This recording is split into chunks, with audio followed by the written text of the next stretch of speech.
Dabar atmutintas, ne?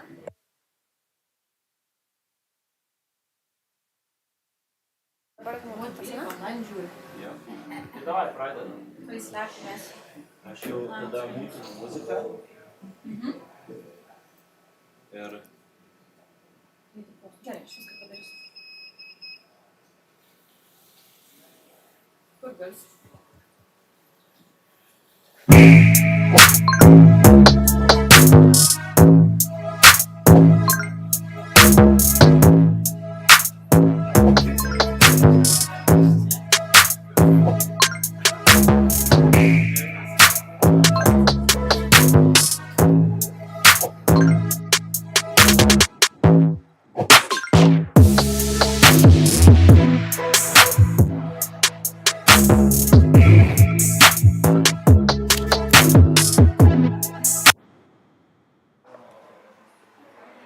Hey everyone, welcome at ROCKIT Vilnius, the home of fintech,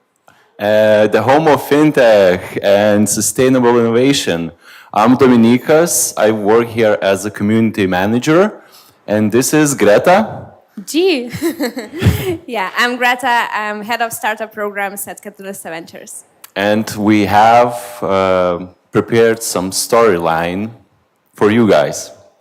Yeah, so today we have the Sustainable Innovations Community Meetup, but how this community even born, so we have the story of this. So back in 2020, ROCKIT and Katalista Ventures launched the first batch of ROCKIT Impact Accelerator, which is a B2B impact startup accelerator with the main goal to facilitate the partnerships between the corporates and the startups.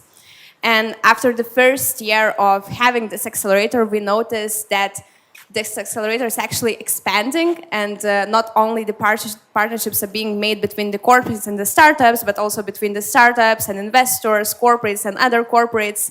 And we actually saw the need of launching the community of sustainable innovations, and with different stakeholders that can be governmental institution representatives, corporate startups, investors, and just people interested in this topic. And in 2020, March, we had the first Sustainable Visions Community Meetup. So maybe some of you been there in the first meetup. If yes, can you raise a hand? Yeah, we have some people. Good, and a lot of people are new to this community, so that's also great. Because today we have this second season opening, and we kind of relaunching this Sustainable Innovations community, and we are really happy to have you here. And we also want to ask you, if you are still not a part of our digital community on Slack, you can take your phone, scan this QR code, and be a part of this community. Get the invitations to the special community events as today.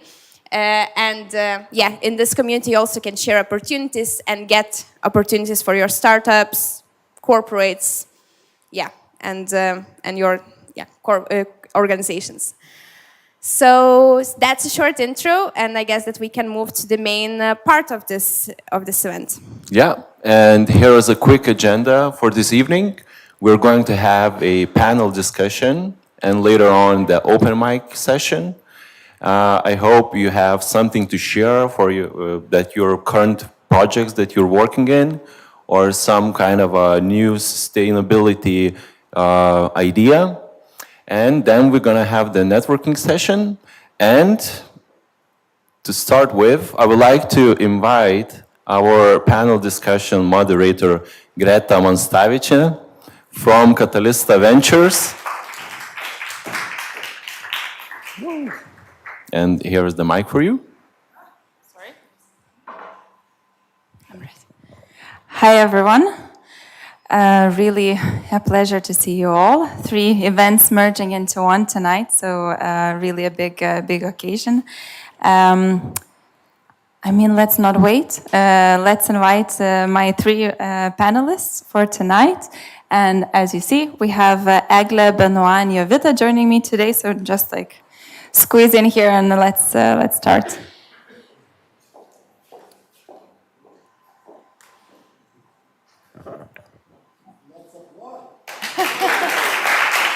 Thank you.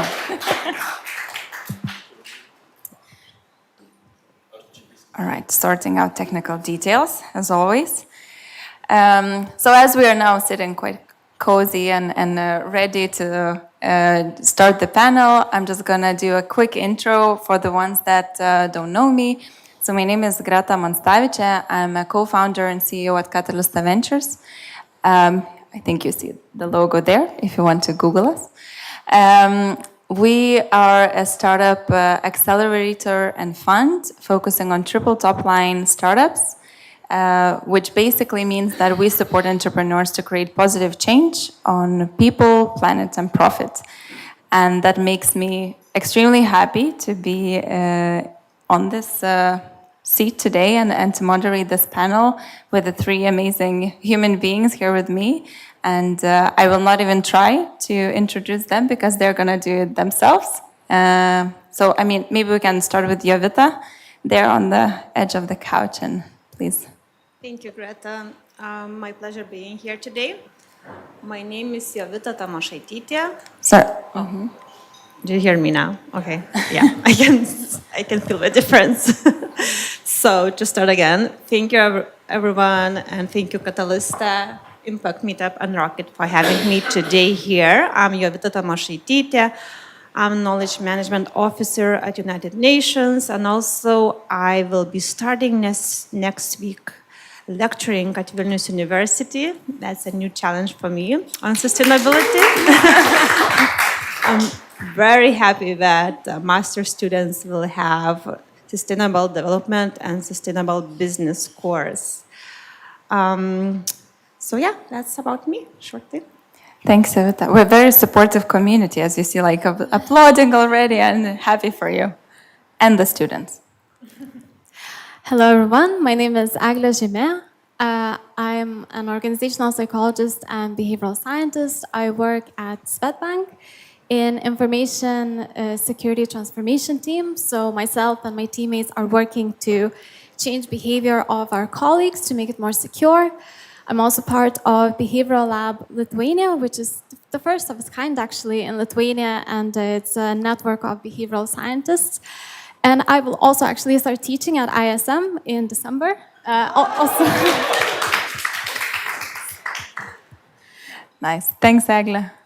Hi, everyone.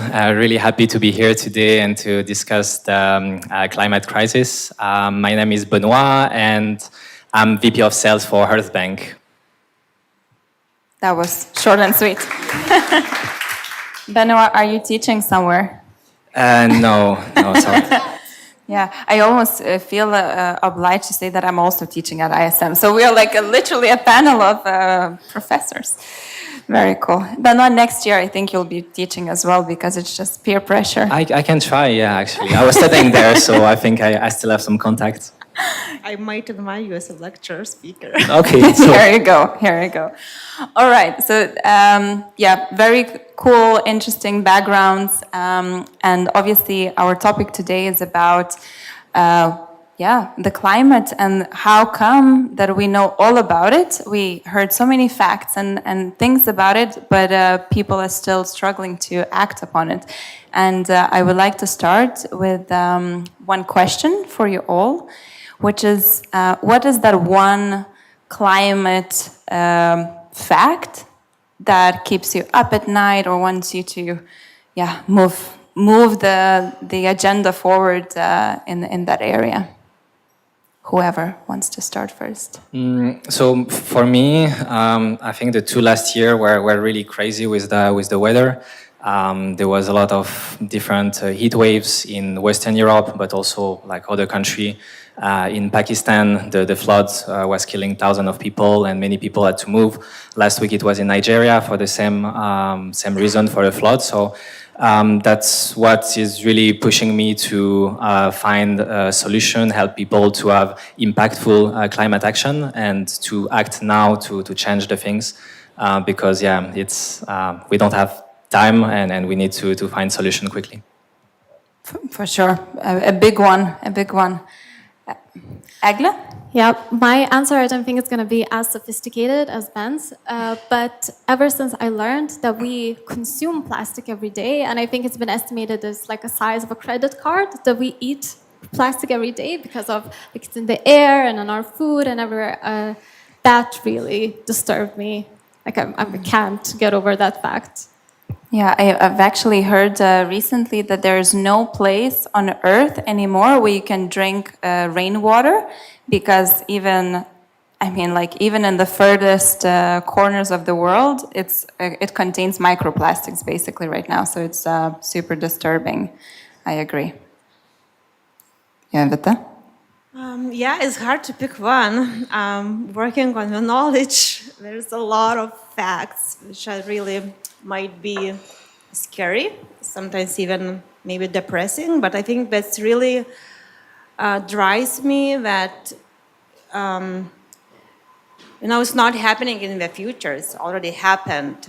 And there's no tomorrow, there's no now, it's actually had to be yesterday. So this is why there's no the second scenario we have on Earth planet, so we have to act now. So yeah. Yeah, I totally agree. I think for me, one of the facts, or like one of the reflections and thoughts that I heard already like a few years ago, was that it's not about just accepting that, oh, we'll have microplastics, or like the climate is going to be warmer and we'll, have more sunshine in Lithuania and like crazy hotness in Spain or whatever. It's not about that. It's about the fact that the climate is going to be changing so much all the time that you're just not capable to react as a government, as a business, as an individual. It's just changing and you're not in time with it anymore. And obviously that raises so many different challenges, so that just blew my mind. It's not a final spot that we are arriving at and then adapting. It's just us not being able to adapt as fast as the climate does. So, okay. So that's been a bit depressing for a while. I feel the mood is sort of sad, but let's hope that throughout this discussion I hope we can focus more on the things that we can actually do about it. And but before we go there, I really want to ask Agla a question. From this behavioral science perspective, how do you see people taking in the climate knowledge? Can you share any reflections from the behavioral science perspective? And is there anything else that we can do about it from that point? So it's actually quite a complicated question, because there's multiple angles that you can take to answer that. And if we think about processing the information about climate change, it really seems that's actually more neuroscience than psychology, but that we haven't really evolved to deal with problems like climate change, because we have these sort of emergency triggers, if you like, that help us to very effectively and quickly react to all sorts of dangers in our environment. But mostly when that meets certain criteria. And usually when the danger is intentional, so like a man following you, you will notice that and you will react to that very sensitively. Or when something happens right now, and climate change, I know we just said that it's happening right now, it's a right now problem, but for most of the time it's been discussed as it's a future problem, it's for the next generation, or like the effects will be felt by the next generation and so on. And we are really not that good at worrying and dealing with future problems. That's actually why a lot of people struggle to save money. That's why we tend to procrastinate, struggle to floss, exercise, do all sorts of things that are good for our future health, but not help, like our future benefit, but don't bring us anything right now. And climate change actually is one of these issues. We're also not very good at noticing things that take time, like progressive changes. So if you lost your hair overnight, that would be a very shocking, very traumatic experience compared to if you lost your hair over a few years or so. Because when it comes to gradual changes, we tend to accept them and adapt to them, and we are less likely to notice them. And climate change, I know some people would say that it's happening very quickly, but from human perspective, from our lifetime perspective, it's actually happening quite slow. And we are social creatures, so we react very sensitively to things that are unjust, immoral. We tend to have very strong reactions to those. But climate change isn't immoral. Like we don't associate it with that. So yeah, so it's just it's kind of a problem that overcomes these sort of natural triggers that we have. But then really, if it comes to why we don't act on it, that would be a bit of a different question. I mean, this answers so many of my personal questions in life. So, like, no, but it's really an interesting reflection, right? It's about, it's not only about climate change, this reaction, that it's also about, yeah, what you said, relation to sports, to our health, to saving money even, right? So everything that takes effort in long term, we struggle with that, and it takes a lot of, I don't know, is it mindfulness? What is it that we need to then develop in order to be able to internalize that better? To act on right now rather than future. Yeah, to see those small, well, considerably small changes, and like, you know, losing the hair one by one and not like all at once. Yeah, so that would be trying to overcome this barrier. So really of making it a right now problem. And, you know, as my colleague said, and I think we are actually changing conversation on that regard. We are talking about how we are already seeing the effects and feeling the effects, and how people are already dying, and how we need to act right now. And I think as a consequence of that, we can already see that compared to, let's say, a few years ago, people are already much more aware of climate change. We understand it so much better. Concern has risen so much. So in terms of us knowing about it, processing, like having understanding about it, we have moved a lot. But I think a mistake we often make is that we assume that knowledge equals action, and that's just simply not the case. We know about a lot of things, and again, that's not just climate change, and it doesn't mean that we're gonna act on it. I can actually take it even one step further and say that in psychology there's something we call intention-action gap, and so it's not even just about knowing about something. You can intend, you can generally plan to do something, and yet still not do it, and this area has been quite extensively studied. And we can see that the relationship between intention and action is actually quite small. So really, it's if we want to create this large-scale societal action, I think we need to move a bit further from just informing people and information spreading and talking about it, and more on supporting the behaviors, encouraging, like really driving that behavior change. Oh, I love that, and I will actually have a question on it later on. But what I heard from you right now is this making it a right now problem, and that I think we can do with multiple different formats and things and regulations sometimes, and yeah. But no, that's super interesting. I want to move to Jovita now. Jovita, you have experience in really a variety of organizations, global organizations that are seen to make like globally significant decisions, like United Nations and World Bank and like things like that. So can you share personally your own perspective as a sustainability expert with like a vast of knowledge? Can you share, you know, how do you see different organizations being able to make people act upon these climate issues and maybe in general sustainability issues? Thank you, Greta. Yeah, there are a lot of different organizations, international organizations, society organizations, businesses, scientists, researchers, and there are so many campaigns and programs and projects. But I think when we think about climate change and all these programs and all of these organizations, they still are run by individuals. So when we think about how to make change, we need to think about individuals.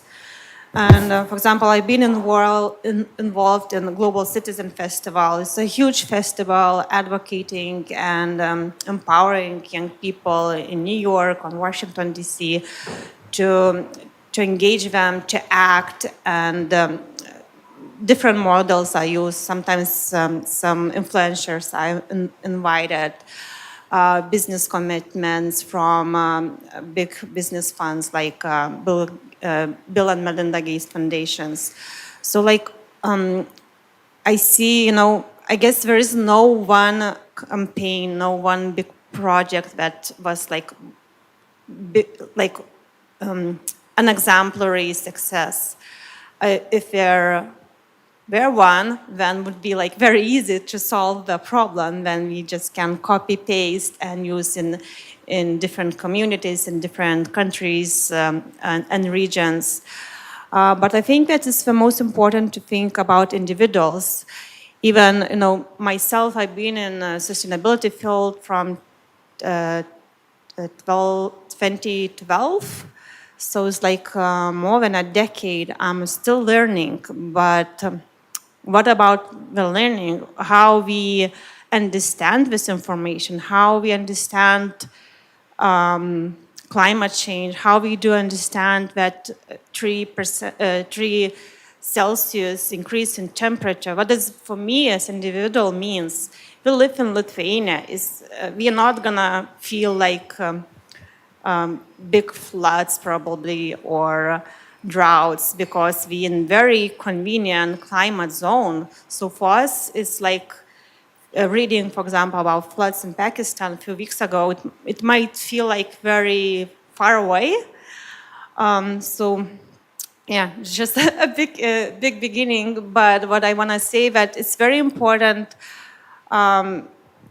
knowledge, learning, and thinking about how, what, and why this information, this knowledge has to be delivered to different individuals, how to teach them, how to make them understand, to make them act. And I know from behavioral perspective, it might look far away, but I think from my experience also, like teaching here in Lithuania, when I came, I felt like everyone knows about sustainability. I seen pins wearing SDGs, pins in lapels of jackets. So I thought, oh, people so advanced, they already know. So let's talk about sustainability. But when you start talking, you actually have to come back to very, very basics. So I think, there is this word sentence saying how to eat the elephant, and I'm vegetarian, it's not literally. So how to, solve this big problem, so like by tiny pieces. And I think, when I think from my individual perspective, I'm not, gonna solve entire problem of the earth, but what I as an individual can do, and I can do more, a lot, step by step, and I think we will return to this question later on, but yeah. Yeah, thanks, Evita. So you mentioned a bit of like what can businesses do. You mentioned even like business regulation. You mentioned influencers a little bit. So it seems like it's almost depending on the stakeholders that you want to engage. You need to find ways to reach them in a different manners. Is that correct? Yeah, I think, what I've seen that sometimes there is a gap between governments and civil society or very small communities. And then somewhere else, there's these businesses who they have their own agenda, and then there is maybe even some startups or researchers doing their own research. So what is important, the collaboration is very important to work together on agendas, or sometimes maybe on smaller agendas, but all together to reduce that gap from the people who make legislative changes to people who are on the earth, who are on the ground, who know what's happening on the ground. That is important. And yes, it's important to understand who are talking about the knowledge. So what knowledge to produce, who will be the people, who will be individual understanding, reading this knowledge, and why do they need this information, and what this information or this knowledge, what change it can create. So it's like this big circle, collaborative circle. Yeah, yeah. So basically, making the gaps between people smaller and talking about their motivations and understanding those and speaking into that. Great. We touched upon the psychology, we touched upon the big organizations, and now we have Benoit, who's a representative of Earth Bank, a startup creating amazing impact and having the technology to maybe make it even more significant and expand it. So please tell us a little bit about what Earth Bank does. And also, how do you relate what Earth Bank does to climate and empowering people for action? It was interesting to hear your feedback, and I totally agree that collaboration is something really important. So at Earth Bank was created 3 years ago, and our goal was to help company to have impactful and accurate climate actions. Basically, we are working with companies that are looking for climate solutions, but the problem is that in the past, some of the climate action that were done were inaccurate.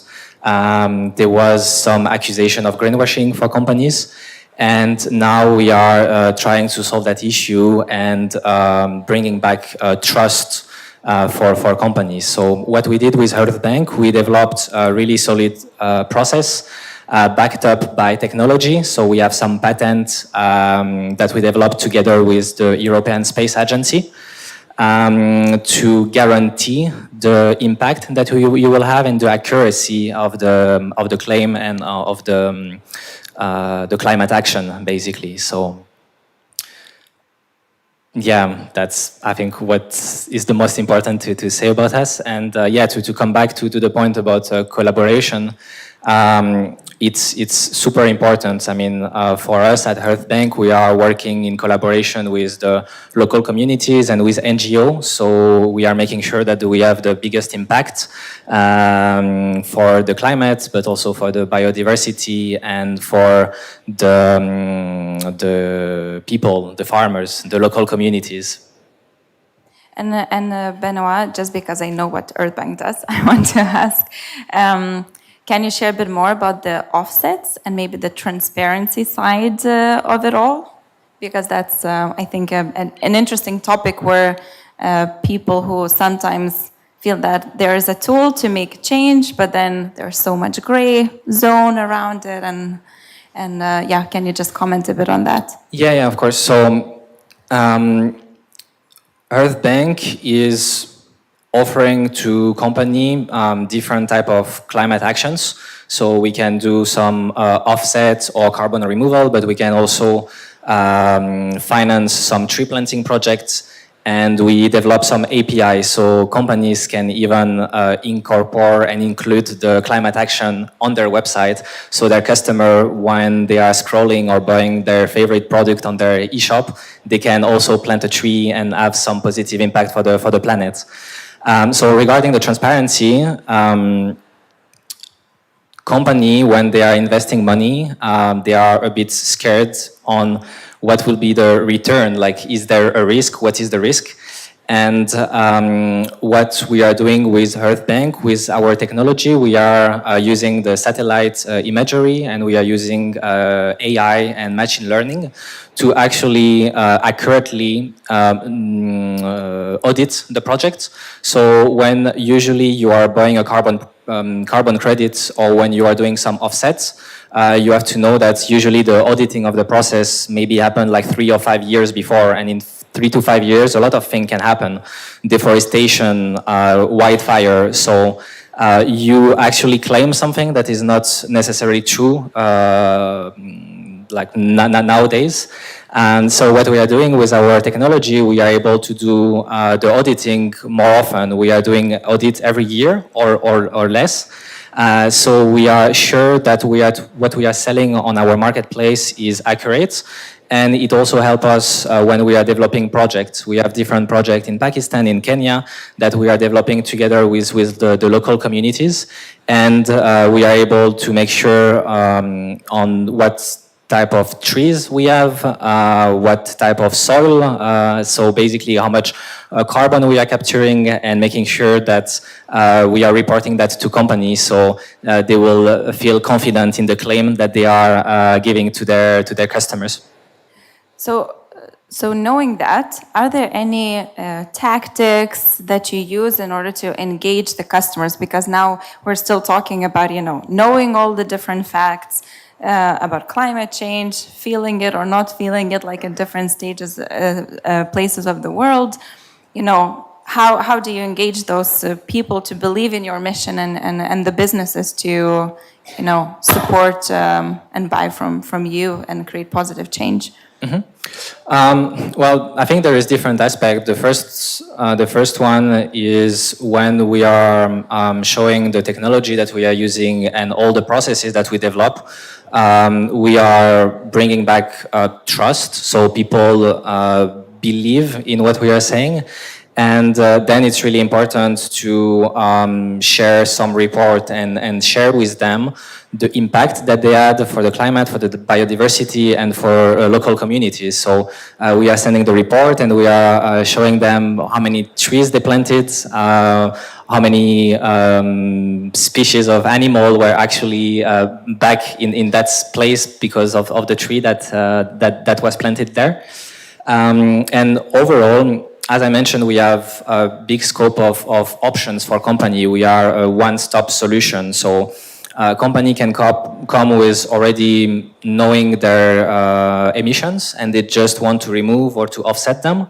But sometimes they want to support some tree planting projects, or they want to invest into carbon for the future. So we developed, we were speaking about collaboration, so we developed a unique partnership with the UNCCD and the African Development Bank for sustainable land bond.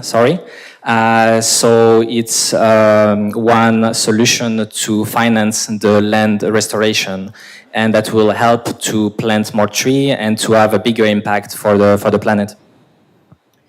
So what I hear from you is also about all of these external factors, and again, like talking about transparency, showing that whatever you pay to be done that actually happens, and that they can actually relate themselves to the change that they create. So is that what you're saying? Yeah, and there is also a part of education, I would say, because as we were discussing, some people have a really deep knowledge into sustainability, but we also see that some people don't really understand the risk. What does it mean to do that climate action? What is the risk for my company or for my brand image, or what will be my impact? So our role is also to show to people what it means to plant a tree, what it means for local community, what it means for the people that are living around. And this is really important to make them confident in their choice, and then prove with the report that they were right and that actually they are helping, and now they need to speak with their friends, with their colleagues, with their anyone, so anyone can actually have an impact and start just planting trees and supporting us. Yeah. So I think I'm just looking at that time, and I would speak for forever with you guys. But what it sounds is that we have covered a lot of external factors that can help to make people act more with regards to climate change. So we talked about education, collaboration, making it a right now problem, like even going technical, like into reports and transparency, and basically showing that everyone can make a change. And right now, going towards the end of our chat, I really want to touch the internal part of everyone, right? So this is one super exciting concept that was, I think, coined in Sweden recently, a few years ago. And similarly to how probably many of you know Sustainable Development Goals, this is a concept of inner development goals. And the point of it is that we cannot solve the problems that we have as a humanity with the same mindset that got us there. And that organization actually did a research with like hundreds of thousands of people. I don't want to lie, but you can check it out yourselves. It's super interesting. And they have clarified a couple of 5 qualities and 23 skills that are needed to develop for everyone internally in order for us to be able to fight sort of the climate change and all the sustainability challenges that we face. So I'm just going to read out for everyone to just relate a bit better. So, for example, they said that the 5 areas of skills would be being, relationship to self, thinking, cognitive skills, relating, caring for others and the world, collaborating, meaning social skills, and acting, driving change. And I mean, there are multiple different skills which include like critical thinking, sense making, humility, appreciation, connectedness, communication skills, like different skills that are in that list. So I just want to hear from each of you, like, how do you relate to that? Does that make sense to you?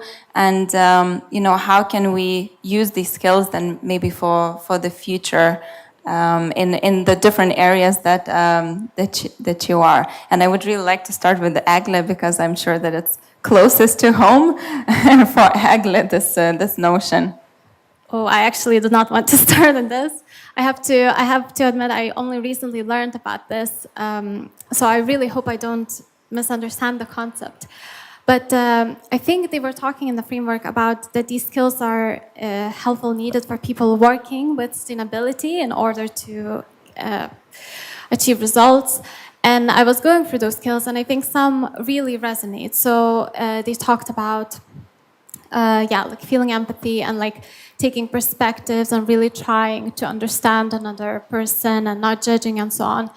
And and I think that's, from my area at least, when it comes to behavior change, that's really important, because when you want to change behavior of someone, you really need to, it depends on the behavior you want to change, but you really need to get to the context, really try to understand the contextual environment of that behavior, like what are the friction points, what are the drivers, and then you need to solve that. So,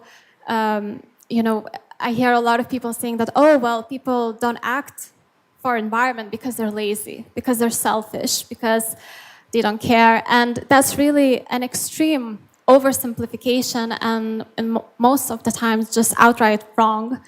And most importantly, it's not helpful. And it's behavior of people, it's much more complicated. And a lot of good people that really care about environment and want to do good are still not acting. And so especially that non-judgmental attitude and like trying to understand how we can support them and create systems and infrastructures to do that, I think is especially important.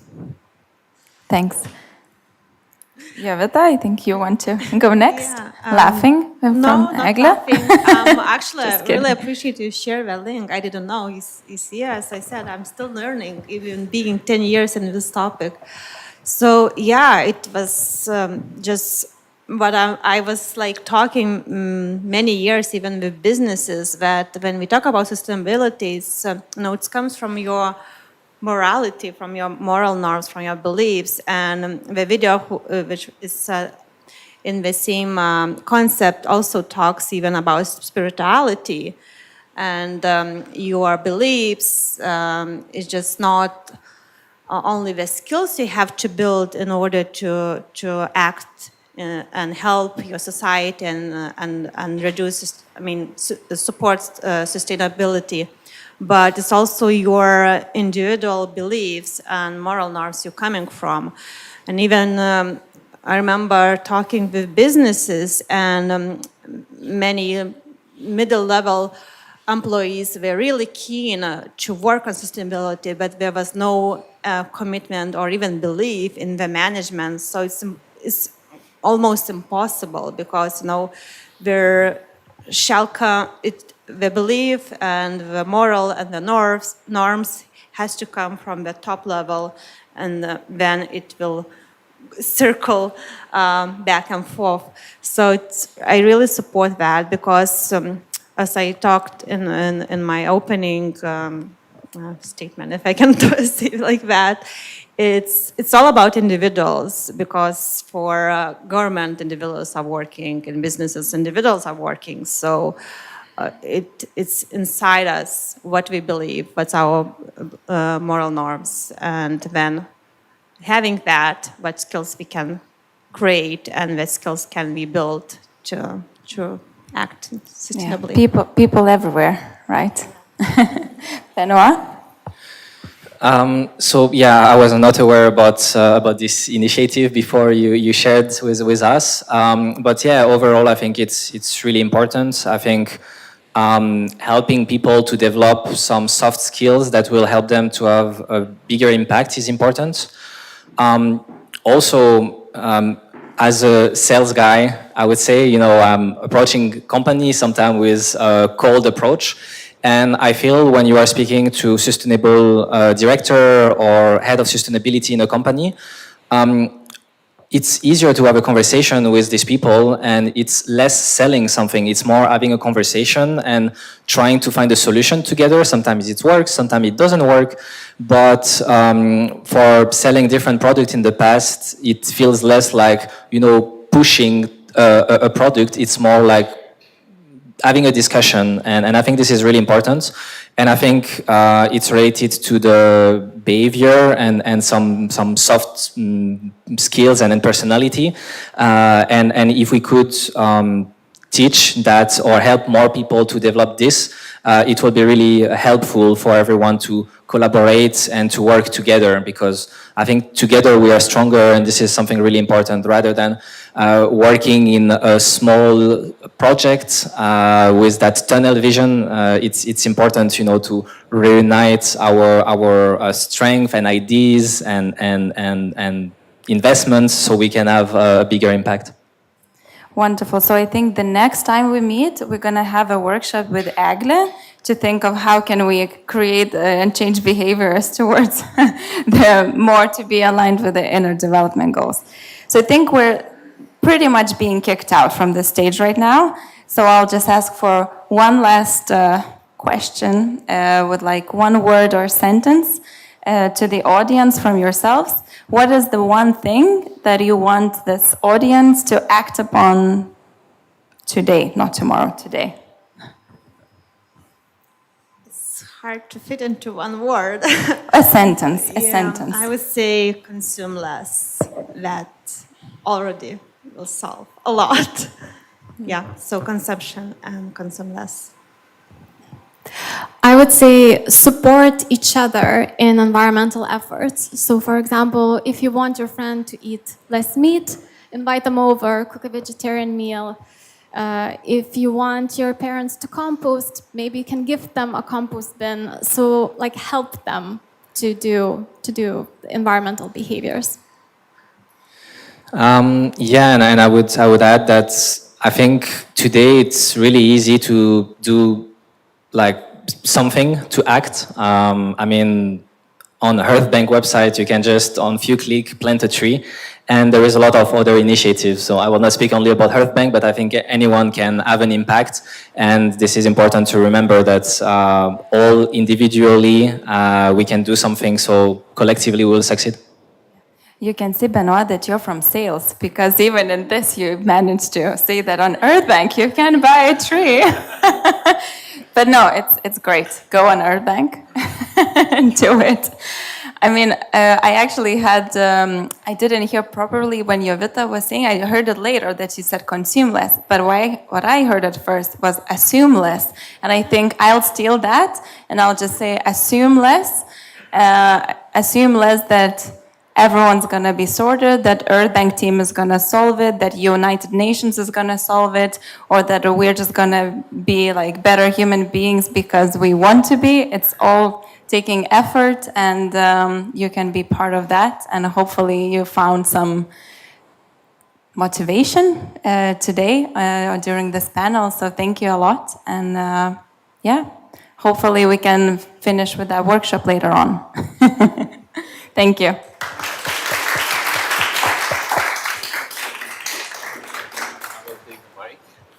So one more time, thanks to our great panelists.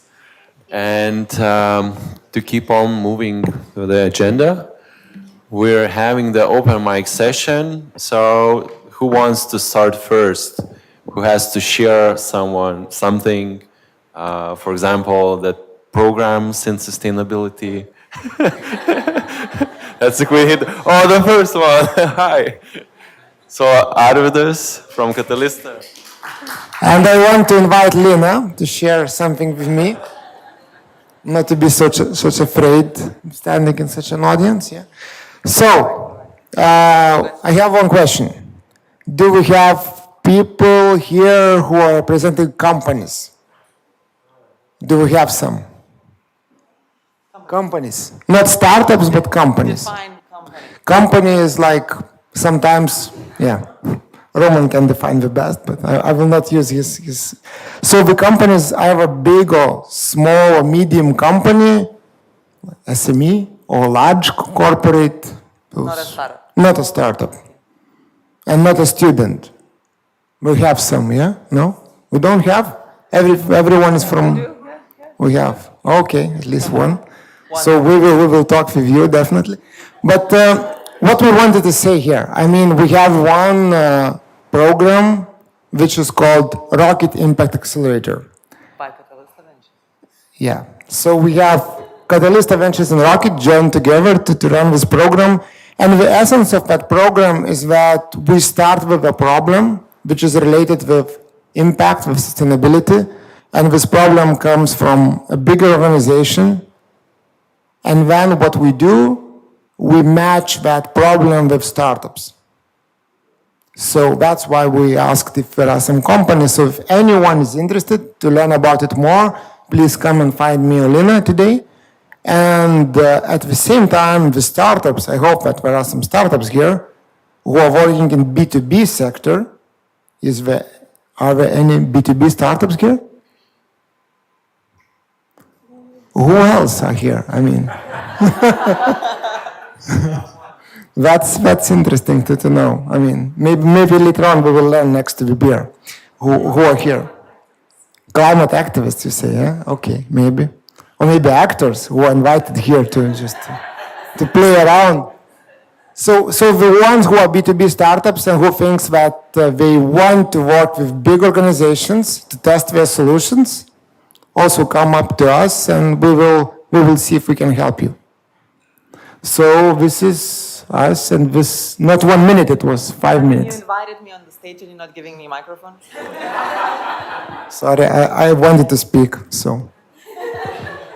So what he said, and I just want to elaborate on it. I love this Rocket Impact Accelerator by Katalista Ventures because I call it innovation as a service. So as he was talking about the big companies that come with a challenge, and usually unfortunately this what was being spoken on the sofa, that, you know, the intention action gap is everywhere. So we might have as a big company a good idea or something that we need to check out, a hypothesis, but, you know, this intention and wish never comes to fruition because we have other urgent things to do during the day.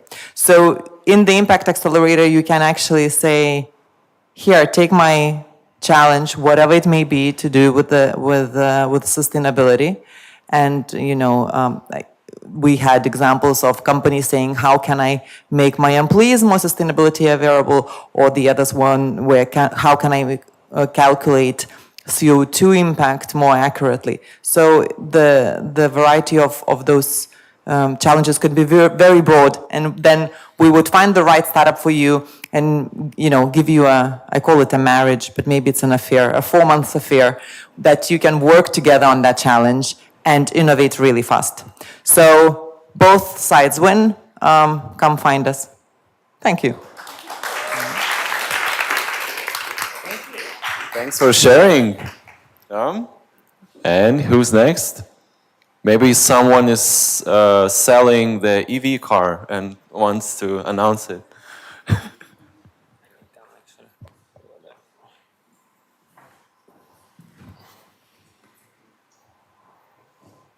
Hello, my name is Mantas, and I'm a tech lead of a small startup called Trivity.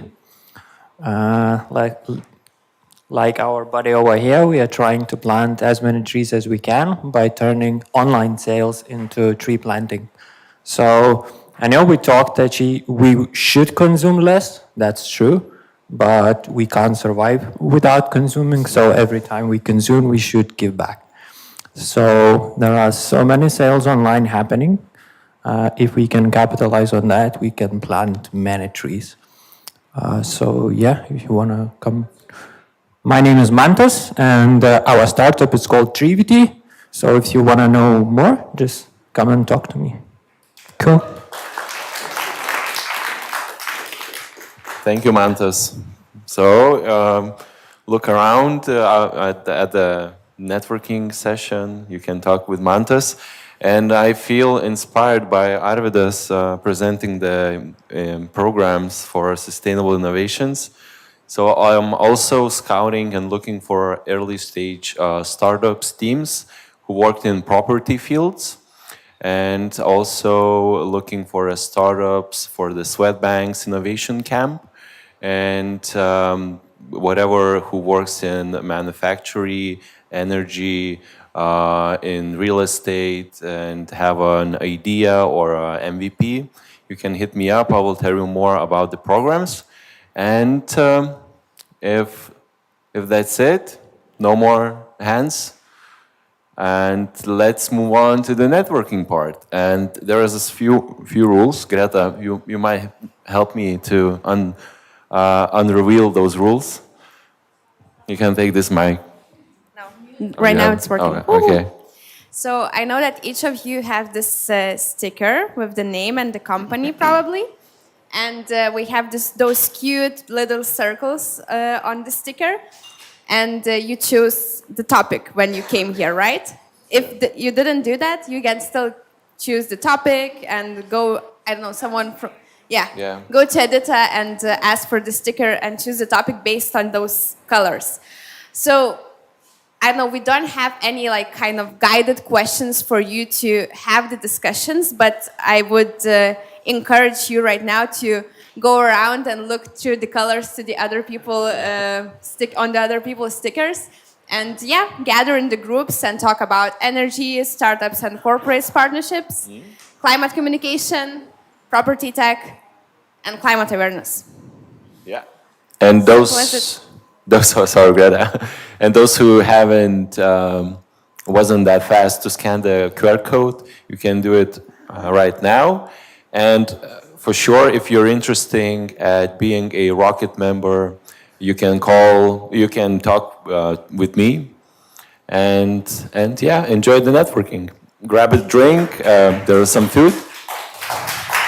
Thank you.